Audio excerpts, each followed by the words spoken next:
फ्यूचरलेंस में आप सभी का स्वागत है। पिछले एपिसोड में हमने देखा था फिर वो मेरी ओर मुड़े और बोले। अब आगे एपिसोड 25। यहाँ एक बात है जो अब तक के सभी वर्णनों से अलग है। यहाँ एक द्वैत जीवन है जो सामान्य नहीं है। उसे वैम्पायर ने तब काटा जब वो अचेत अवस्था में थी, नींद में चल रही थी। ओह, तुम चौंकते हो। तुम ये नहीं जानते मित्र जॉन, लेकिन तुम बाद में जानोगे। और उसी अचेत अवस्था में वह उसके पास आ सकता था और अधिक रक्त ले सकता था। उसी अवस्था में वह मरती है और उसी अवस्था में वह अमृत भी है। यही कारण है कि वो अन्य सभी से भिन्न है।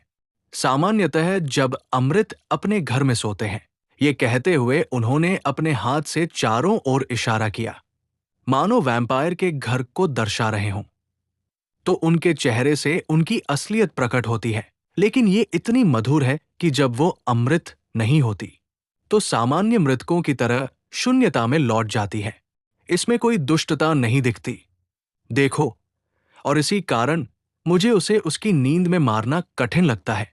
ये सुनकर मेरा खून ठंडा हो गया और मुझे एहसास होने लगा कि मैं वैन हेल्सिंग के सिद्धांतों को स्वीकार कर रहा हूं। लेकिन यदि वो वास्तव में मृत थी तो उसे मारने के विचार में भय कैसा? उन्होंने मेरी ओर देखा और मेरे चेहरे के भावों में परिवर्तन को समझ लिया, क्योंकि उन्होंने लगभग प्रसन्नता से कहा, आह, अब तुम विश्वास करते हो? मैंने उत्तर दिया, मुझ पर एक साथ इतना दबाव मत डालो। मैं स्वीकार करने को तैयार हूं। तुम ये भयानक काम कैसे करोगे?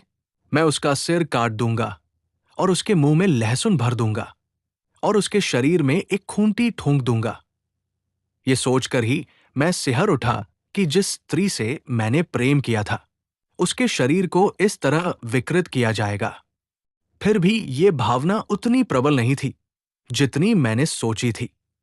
वास्तव में मैं इस अस्तित्व, इस अमृत से, जैसा कि वैन हेल्सिंग इसे कहते हैं, डरने लगा था और उससे घृणा करने लगा था। क्या यह संभव है कि प्रेम पूरी तरह व्यक्तिपरक हो या पूरी तरह वस्तुनिष्ठ? मैंने काफी देर तक वैन हेल्सिंग के शुरू करने का इंतजार किया, लेकिन वो ऐसे खड़े रहे मानो गहरे विचारों में डूबे हों। थोड़ी देर बाद उन्होंने अपने बैग का क्लैस्प एक झटके से बंद किया और कहा, मैं सोच रहा था और मैंने ये तय कर लिया है कि सबसे अच्छा क्या है। यदि मैं केवल अपनी प्रवृत्ति का पालन करता तो अभी इसी क्षण वो कर देता जो किया जाना है। लेकिन और भी बातें हैं जिनका ध्यान रखना है, और वे बातें 1000 गुना अधिक कठिन हैं, क्योंकि हम उन्हें जानते नहीं हैं। ये तो सरल है। उसने अभी तक किसी का जीवन नहीं लिया है, हालांकि वो समय की बात है, और अभी कार्य करना उसे हमेशा के लिए खतरे से मुक्त कर देगा। लेकिन फिर हमें आर्थर की आवश्यकता पड़ सकती है, और हम उसे ये सब कैसे बताएंगे? यदि तुम, जिसने लूसी के गले के घाव देखे और अस्पताल में बच्चे के गले पर वैसे ही घाव देखे, यदि तुम, जिसने कल रात ताबूत को खाली और आज भरा हुआ देखा, एक ऐसी स्त्री से जो केवल और अधिक गुलाबी और सुंदर हो गई है एक सप्ताह बाद मरने के बाद, यदि तुम ये सब जानते हुए भी विश्वास नहीं कर सके, तो मैं आर्थर से कैसे अपेक्षा कर सकता हूं, जो इनमें से कुछ भी नहीं जानता, कि वो विश्वास करेगा? उसने मुझ पर संदेह किया था जब मैंने उसे उसकी अंतिम चुंबन से दूर किया था, जब वो मर रही थी। मैं जानता हूं कि उसने मुझे क्षमा कर दिया है, क्योंकि किसी गलत धारणा में मैंने ऐसा किया कि वो उसे उचित विदाई न दे सका, और वो ये सोच सकता है कि किसी और गलत धारणा में ये स्त्री जीवित ही दफना दी गई, और सबसे बड़ी भूल में हमने उसे मार डाला। तब वो ये तर्क देगा कि हम ही गलत हैं और हमने अपनी कल्पनाओं के कारण उसे मार डाला, और इस प्रकार वो हमेशा दुखी रहेगा। फिर भी वो कभी निश्चित नहीं हो सकेगा, और यही सबसे बुरा है। और वो कभी कभी सोचेगा कि जिस स्त्री से वो प्रेम करता था, उसे जीवित ही दफना दिया गया, और ये विचार उसके सपनों को भयावह बना देगा। और फिर वो सोचेगा कि शायद हम सही हैं और उसकी प्रिय वास्तव में अमृत थी। नहीं, मैंने उसे एक बार बताया था, और तब से मैंने बहुत कुछ सीखा है। अगर आपको अभी तक की कहानी पसंद आए तो एक लाइक और एक सब्सक्राइब जरूर कर देना, ताकि मैं बेहद जल्द नया एपिसोड अपलोड कर सकूं। अब चलते हैं कहानी में। अब जब मैं जानता हूं कि ये सब सत्य है, तो मैं ये भी जानता हूं कि उसे उस कड़वे मार्ग से गुजरना होगा ताकि वो मधुर शांति तक पहुंच सके। बेचारे को एक ऐसा क्षण सहना होगा जो स्वर्ग के चेहरे को भी उसके लिए काला कर देगा। तब हम सबके लिए भलाई कर सकेंगे और उसे शांति दे सकेंगे। मेरा निर्णय हो चुका है। चलो, तुम आज रात अपने आश्रम लौट जाओ और देखो कि सब ठीक है। जहां तक मेरा सवाल है, मैं इस कब्रिस्तान में अपने तरीके से रात बिताऊंगा। कल रात तुम मुझसे बर्कले होटल में 10 बजे मिलना। मैं आर्थर को भी बुलाऊंगा और उस अमेरिका के युवा को भी जिसने अपना रक्त दिया था। बाद में हम सबको काम करना होगा। मैं तुम्हारे साथ पिकाडेली तक चलूंगा और वही भोजन करूंगा, क्योंकि मुझे सूर्यास्त से पहले यहां वापस आना है। इस प्रकार हमने कब्र को बंद किया और वहां से चले आए और कब्रिस्तान की दीवार पार की, जो अधिक कठिन नहीं थी, और पिकाडेली लौट आए। वैन हेल्सिंग द्वारा अपने बैग में छोड़ा गया नोट बर्कले होटल में जॉन सीवार्ड एमडी के नाम न पहुंचाया गया। 27 सितंबर, मित्र जॉन। मैं ये इसलिए लिख रहा हूं कि यदि कुछ हो जाए, मैं अकेले उस कब्रिस्तान में निगरानी करने जा रहा हूं। मुझे ये संतोष है कि अमृत मिस लूसी आज रात बाहर नहीं जाएगी, ताकि कल रात वो और अधिक उत्सुक हो। इसलिए मैं कुछ ऐसी चीजें रखूंगा जो उसे पसंद नहीं है, लहसुन और एक क्रॉस, और इस प्रकार कब्र के द्वार को सील कर दूंगा। वो अमृत के रूप में अभी नई है और इनसे रुकेगी। ये केवल उसे बाहर आने से रोकने के लिए है, लेकिन यदि वो अंदर आना चाहे तो ये उसे नहीं रोक पाएंगे, क्योंकि तब अमृत निराश हो जाता है और उसे कम से कम प्रतिरोध का रास्ता खोजना पड़ता है, चाहे वो कुछ भी हो। मैं पूरी रात सूर्यास्त से सूर्योदय के बाद तक वही रहूंगा, और यदि कुछ सीखने योग्य हुआ तो मैं उसे सीखूंगा। मिस लूसी से या उसके माध्यम से मुझे कोई भय नहीं है, लेकिन उस दूसरे से जिसके कारण वह अमृत है। वो अपनी कब्र तक आकर आश्रय नहीं ले सकता। वो चालाक है, जैसा कि मैंने श्री जोनाथन से जाना है, और जिस तरह से उसने लूसी के जीवन के दौरान हमें धोखा दिया और हम हार गए। कई तरह से अमृत शक्तिशाली होते हैं। उसके हाथ में 20 आदमियों की ताकत है, यहां तक कि हम चारों ने जो अपनी शक्ति लूसी को दी, वो भी अब उसी के पास है। इसके अलावा वो अपने भेड़िए को बुला सकता है और न जाने क्या क्या। इसलिए यदि वो आज रात वहां आया तो वो मुझे पाएगा, लेकिन कोई और नहीं पाएगा जब तक कि बहुत देर न हो जाए। पर संभव है कि वो वहां आने की कोशिश ही न करे। ऐसा करने का कोई कारण नहीं है। उसका शिकार क्षेत्र कब्रिस्तान से कहीं अधिक भरा हुआ है, जहां एक अमृत स्त्री सो रही है और एक बूढ़ा आदमी पहरा दे रहा है। इसलिए मैं ये लिख रहा हूं कि यदि इन कागजों को ले लो जो इसके साथ है, हारकर और अन्य की डायरिया, उन्हें पढ़ो और फिर इस महान अमृत को खोजो और उसका सिर काट दो और उसका हृदय जला दो, या उसमें एक खूंटी ठोंक दो, ताकि दुनिया उससे मुक्त हो सके। यदि ऐसा हो तो विदा। Van Helsing. डॉक्टर सीवार्ड की डायरी। 28 सितंबर डॉट। ये अद्भुत है कि एक अच्छी रात की नींद क्या कर सकती है। कल मैं लगभग वैन हेल्सिंग के भयानक विचारों को स्वीकार करने को तैयार था, लेकिन अब वे मुझे सामान्य बुद्धि के विरुद्ध एक विकृत कल्पना जैसे लगते हैं। मुझे कोई संदेह नहीं कि वह इस पर विश्वास करता है। मैं सोचता हूं कि कहीं उसका मानसिक संतुलन तो बिगड़ नहीं गया। निश्चित रूप से इन सभी रहस्यमय घटनाओं का कोई तार्किक स्पष्टीकरण होना चाहिए। क्या यह संभव है कि प्रोफेसर ने यह सब स्वयं किया हो? वो असामान्य रूप से बुद्धिमान है, इसलिए यदि वो पागल हो जाए तो वो किसी निश्चित विचार के अनुसार अद्भुत तरीके से कार्य कर सकता है। मैं ऐसा सोचने से हिचकता हूं, और वास्तव में ये भी उतना ही आश्चर्यजनक होगा जितना दूसरा, यदि ये पता चले कि वैन हेल्सिंग पागल है। लेकिन फिर भी मैं उस पर सावधानी से नजर रखूंगा। शायद मुझे इस रहस्य पर कुछ प्रकाश मिल सके। 29 सितंबर कल रात लगभग 10 बजे आर्थर और क्विंसी वैन हेल्सिंग के कमरे में आए।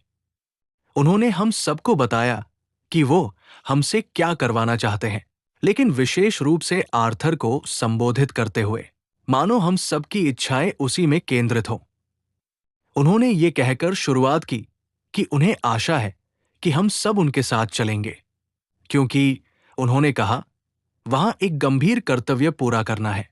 तुम्हें मेरे पत्र से आश्चर्य हुआ होगा? ये प्रश्न सीधे लॉर्ड गोडाल्मिंग से पूछा गया। हाँ, हुआ था। इससे मैं कुछ समय के लिए परेशान हो गया था। हाल ही में मेरे घर के आसपास इतनी परेशानियां रही हैं कि मैं और नहीं चाहता था।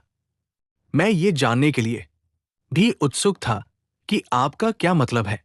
क्विंसी और मैंने इस पर चर्चा की, लेकिन जितना अधिक हमने बात की, उतने ही अधिक उलझते गए, और अब मैं कह सकता हूं कि मैं पूरी तरह असमंजस में हूं कि इसका कोई अर्थ क्या है। मैं भी, क्विंसी मॉरिस ने संक्षेप में कहा। ओह, प्रोफेसर ने कहा, तो तुम दोनों यहां मेरे मित्र जॉन से भी अधिक आरंभ के निकट हो, जिन्हें इतना पीछे जाना होगा कि वे शुरू तक पहुंच सकें। यह स्पष्ट था कि बिना मेरे कुछ कहे ही उन्होंने मेरे पुराने संदेहपूर्ण मनोभाव में लौट आने को पहचान लिया था। फिर अन्य दोनों की ओर मुड़कर उन्होंने गंभीरता से कहा, मैं तुमसे आज रात वह करने की अनुमति चाहता हूं जिसे मैं उचित समझता हूं। ये, मैं जानता हूं, बहुत बड़ी मांग है, और जब तुम जानोगे कि मैं क्या करने का प्रस्ताव करता हूं, तभी तुम्हें समझ आएगा कि ये कितना बड़ा है। इसलिए क्या मैं तुमसे ये अनुरोध कर सकता हूं कि तुम अंधेरे में ही मुझसे वादा करो, ताकि बाद में भले ही कुछ समय के लिए तुम मुझसे नाराज हो जाओ, और मैं इस संभावना से इनकार नहीं करता, तुम स्वयं को किसी भी बात के लिए दोषी न ठहराओ। ये तो साफ बात है, क्विंसी ने बीच में कहा। मैं प्रोफेसर की तरफ से जवाब दूंगा। मैं उनकी बात पूरी तरह समझ नहीं पा रहा, लेकिन मैं कसम खाता हूं कि वे ईमानदार हैं, और मेरे लिए इतना ही काफी है। मैं आपका धन्यवाद करता हूं, महोदय, वैन हेल्सिंग ने गर्व से कहा। मैंने अपने लिए यह सम्मान समझा है कि आपको एक भरोसेमंद मित्र मानूं, और ऐसा समर्थन मेरे लिए बहुत मूल्यवान है। उन्होंने हाथ बढ़ाया, जिसे क्विंसी ने थाम लिया। तब आर्थर ने कहा, डॉक्टर वैन हेल्सिंग, मैं अंधे में सौदा करना पसंद नहीं करता, जैसा कि स्कॉटलैंड में कहा जाता है, और यदि ये किसी ऐसी बात से जुड़ा है जो मेरे एक सज्जन के रूप में सम्मान या एक ईसाई के रूप में मेरे विश्वास से संबंधित हो, तो मैं ऐसा वादा नहीं कर सकता। यदि आप मुझे ये आश्वासन दे सकें कि आपका उद्देश्य इन दोनों में से किसी का उल्लंघन नहीं करता, तो मैं तुरंत अपनी सहमति दे दूंगा। हालांकि मैं सच में समझ नहीं पा रहा कि आप कहना क्या चाहते हैं। मैं आपकी शर्त स्वीकार करता हूं, वैन हेल्सिंग ने कहा, और मैं आपसे केवल इतना चाहता हूं कि यदि आपको मेरे किसी कार्य की निंदा करना आवश्यक लगे, तो पहले उसे अच्छी तरह समझ लें और यह सुनिश्चित कर लें कि वो आपकी सीमाओं का उल्लंघन नहीं करता। स्वीकार है, आर्थर ने कहा। यह उचित है। और अब जब बातचीत समाप्त हो गई है, क्या मैं पूछ सकता हूं कि हमें क्या करना है? मैं चाहता हूं कि तुम मेरे साथ चलो और गुप्त रूप से किंगस्टेड के कब्रिस्तान में चलो। आर्थर का चेहरा उतर गया और उसने आश्चर्य से कहा, जहां बेचारी लूसी दफन है? प्रोफेसर ने सिर हिलाया। आर्थर ने आगे कहा, और वहां क्या? कब्र में प्रवेश करना। आर्थर खड़ा हो गया। प्रोफेसर, क्या आप गंभीर हैं या ये कोई भयानक मजाक है? क्षमा करें, मैं देख रहा हूं कि आप गंभीर हैं। वो फिर बैठ गया, लेकिन मैं देख सकता था कि वह दृढ़ता और गरिमा के साथ बैठा था। कुछ देर तक सन्नाटा रहा। फिर उसने पूछा, और कब्र में जाकर ताबूत खोलना, ये बहुत ज्यादा है। वो क्रोध में फिर उठ खड़ा हुआ। मैं हर उस चीज में धैर्य रख सकता हूं जो उचित हो, लेकिन इसमें ये कब्र का अपमान उस व्यक्ति की जो। वो क्रोध से भरकर रुक गया। प्रोफेसर ने उस पर दया भरी दृष्टि डाली। यदि मैं तुम्हें एक भी पीड़ा से बचा सकता, मेरे प्रिय मित्र, उन्होंने कहा, तो ईश्वर जानता है कि मैं ऐसा करता। लेकिन आज रात हमें कांटों भरे रास्तों पर चलना होगा। नहीं तो बाद में और हमेशा के लिए। जिन पैरों से तुम प्रेम करते हो उन्हें आग के रास्तों पर चलना पड़ेगा। आर्थर ने कठोर सफेद चेहरे से ऊपर देखा और कहा, सावधान रहिए महोदय, सावधान रहिए। क्या यह बेहतर नहीं होगा कि तुम मेरी बात सुन लो? वैन हेल्सिंग ने कहा। तब कम से कम तुम्हें मेरे उद्देश्य की सीमा पता चल जाएगी। क्या मैं आगे कहूं? ये उचित है, मॉरिस ने बीच में कहा। कुछ देर रुककर वैन हेल्सिंग आगे बोले, स्पष्ट रूप से प्रयास करते हुए, मिस लूसी मर चुकी है, क्या यह सही नहीं? हाँ, तब उसके साथ कोई अन्याय नहीं हो सकता। लेकिन यदि वो मृत न हो। आर्थर उछलकर खड़ा हो गया। हे भगवान, वो चिल्लाया। आपका क्या मतलब है? क्या कोई गलती हुई है? क्या उसे जीवित दफना दिया गया? वो ऐसे दर्द से कराहा जिसे आशा भी कम नहीं कर सकती थी।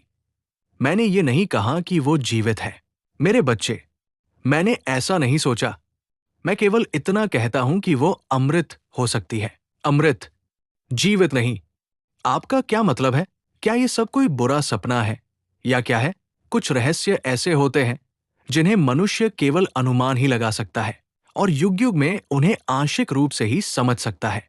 विश्वास करो, हम अब उनमें से एक के किनारे पर हैं।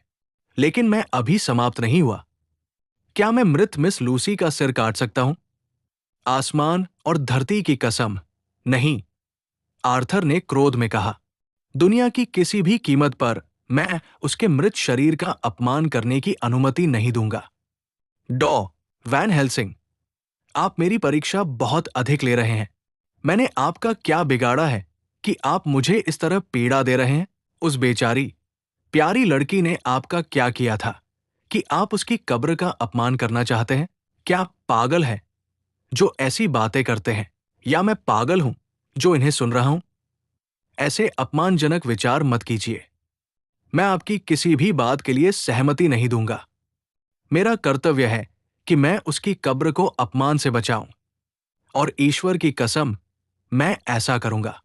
वैन हेल्सिंग अपनी जगह से उठे जहां वे पूरे समय बैठे थे और गंभीर और कठोर स्वर में बोले, लॉर्ड गोडाल्मिंग, मेरा भी एक कर्तव्य है। दूसरों के प्रति कर्तव्य, तुम्हारे प्रति कर्तव्य, मृतकों के प्रति कर्तव्य और ईश्वर की कसम, मैं इसे निभाऊंगा। मैं अभी तुमसे केवल इतना चाहता हूं कि तुम मेरे साथ चलो, देखो और सुनो, और यदि बाद में जब मैं वही अनुरोध करूं तब तुम स्वयं उसे पूरा करने के लिए मुझसे भी अधिक उत्सुक न हो, तो मैं अपना कर्तव्य निभाऊंगा, चाहे मुझे वो जैसा भी लगे। और फिर तुम्हारी इच्छा के अनुसार मैं स्वयं को तुम्हारे सामने उत्तर देने के लिए प्रस्तुत करूंगा, जब और जहां तुम चाहो। उनकी आवाज थोड़ी भर्रा गई और वे करुणा से भरे स्वर में आगे बोले, लेकिन मैं आपसे विनती करता हूं, मुझसे क्रोध में दूर मत जाइए।